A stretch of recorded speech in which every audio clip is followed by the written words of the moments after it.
Jugoslavija.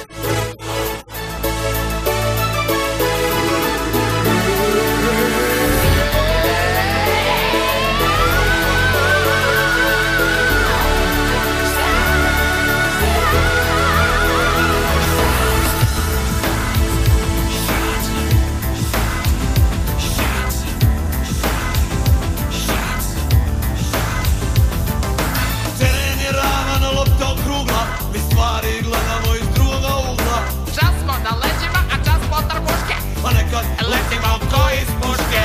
Teren je ravan, lopta šeta s jedne na drugu stranu sveta, ali će zato malo teže pasti na našu stranu mreže.